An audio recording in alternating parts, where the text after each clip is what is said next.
ನಮ್ಮ ಯಾತ್ರೆ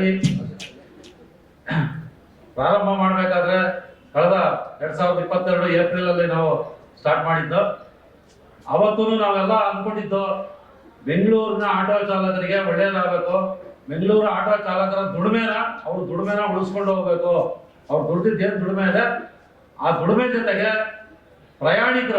ಪ್ರಯಾಣಿಕರಿಗೆ ಮೋಸ ಆಗಬಾರ್ದು, ಪ್ರಯಾಣಿಕರಿಗೆ ನ್ಯಾಯಯುತವಾದ ದರದಲ್ಲಿ ಸರಿಯಾಗಿ ಅವರಿಗೆ ನಾವು ಸೇವೆ ಕೊಟ್ಟಾಗ ನಮಗೂ ಆದಾಯ ಬರುತ್ತೆ. ಊಬರ್ ಓಡಿಸ್ತಾ ಇದೆ, ರ್ಯಾಪಿಡೋ ಅವ್ರಿಗೂ ಓಡಿಸ್ತಿದ್ದಾಗ ನನಗೇನು ಅಷ್ಟು ಸ್ಯಾಟಿಸ್ಫೈ ಆಗ್ತಿರ್ಲಿಲ್ಲ. ಇದರಲ್ಲಿ 0 ಕಮಿಷನ್ ಇರೋದ್ರಿಂದ ಯಾವತ್ತು ಡೇ 1 ಇಂದ ನಾನು ನಮ್ಮ ಯಾತ್ರೆ ಶುರು ಮಾಡ್ತಾ ಇದ್ದೆ. ಇದುವರೆಗೂ ನಾನು ಅವಾಗಿಂದ ಇವತ್ತವರೆಗೂ ನಮ್ಮ ಯಾತ್ರೆ ಓಡಿಸ್ತಾ ಇದ್ದೀನಿ. 0 ಕಮಿಷನ್ ಇಲ್ಲ. ಮತ್ತು ಪಿಕಪ್ ಇರೋದ್ರಿಂದ, ಪಿಕಪ್ 10 ರೂಪೀಸ್ ಇರೋದ್ರಿಂದ ನನಗೆ ತುಂಬ ಖುಷಿ ಆಯಿತು. ಯಾಕಂದರೆ ತುಂಬ 1 ಕಿಲೋಮೀಟ್ರ್ ದೂರ ಹೋದ್ರು ನಮ್ಗೆ ಏನು ಅದಕ್ಕೆ ಪೇಮೆಂಟ್ ಇರ್ತಿರ್ಲಿಲ್ವಲ್ಲ ಅಂದ್ಕೊಳ್ತಾ ಇದ್ವಿ. ನಾವು ಒಂದು 3 ಜನ ಯಾವಾಗಲೂ ಹಂಗೆ ಮಾತಾಡ್ಕೊಳ್ತಾ ಇದ್ವಿ. ಪಿಕಪ್ ಚಾರ್ಜಿಗೂ 10 ರೂಪೀಸು ಮತ್ತು ಟಿಪ್ಸು ಕೇಳೋಕ್ಕೆ ನಮ್ಗೆ ಇಷ್ಟ ಆಗ್ತಿರ್ಲಿಲ್ಲ, ಅವರ ಕೊಡೋ ಥರ ಮಾಡಿದ್ರು. ಅದೂ ಸಂತೋಷ ಆಯಿತು. ಈ ಆ್ಯಪ್ ತುಂಬ ಇಷ್ಟ ಆಗಿದ್ದರಿಂದ ನಾನು ಅವತ್ತಿಂದ ಇವತ್ತವರೆಗೂ ಓಡಿಸ್ತಾ ಇದ್ದೆ. ಮತ್ತು ನನ್ನ ಪರ್ಫಾರ್ಮೆನ್ಸ್ ನೋಡಿ ನಮ್ಮ ಟೀಮ್ ಅವ್ರು ಕರೆದು ಈ ಥರ ಮಹಿಳಾ ಶಕ್ತಿ ಅಂತ ಒಂದು ಮಾಡ್ತಾ ಇದ್ದೀವಿ, ನೀವು ಟ್ರೈ ಮಾಡ್ತೀರಾ ಅಂತ ಕೇಳಿದಾಗ ನಂಗೆ ತುಂಬ ಖುಷಿ ಆಯಿತು.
ನಗರದ ಪೊಲೀಸ್ ಕಮಿಷನರ್ ಆದ ಶ್ರೀ ದಯಾನಂದ್ ಅವರೇ, ಜಾಯಿಂಟ್ ಕಮಿಷನರ್ ಟ್ರಾಫಿಕ್ ಆದ ಅನುಚೇತ್ ಅವರೇ, ರಂಗದೇವ ಸಂಸ್ಥೆಯ ಸ್ಥಾಪಕರಾದ ರಾಮಕೃಷ್ಣ ಅವರೇ, ಮತ್ತು ನಮ್ಮ ಯಾತ್ರಿ ಜಸ್ಪೆ ಸ್ಥಾಪಕರಾದ ಶಾನ್ ಮತ್ತು ಮ್ಯಾಗ್ಸ್ ಅವರೇ, ಮತ್ತು ಇಲ್ಲಿ ನಮ್ಮ ಸಹೋದರ ಸಹೋದರಿಯರು, ನಮ್ಮ ಆಟೋ ರಾಜಗಳು ಮತ್ತು ನಮ್ಮ ಆಟೋ ರಾಣಿ,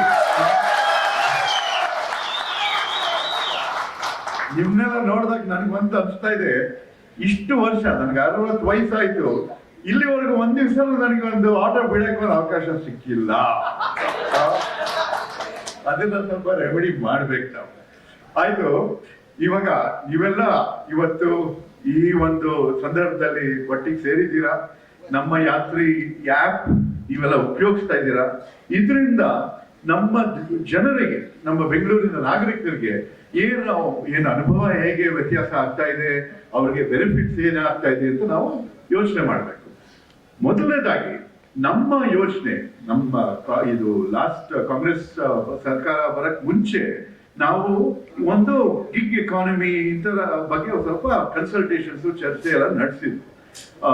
ರಾಹುಲ್ ಗಾಂಧಿ ಅವರು ಬಂದಿದ್ರು, ನಾವೆಲ್ಲ ಸೇರಿ ಆಟೋ ಚಾಲಕರ ಜೊತೆನೂ ಒಂದು ಚರ್ಚೆ ನಡೆಸಿ ಇವಾಗ ಏನ್ ಬದಲಾವಣೆ ತರಬಹುದು ಅಂತ ಅದ್ರ ಬಗ್ಗೆ ಸ್ವಲ್ಪ ನಾವು ಚರ್ಚೆ ನಡೆಸಿದ್ವಿ.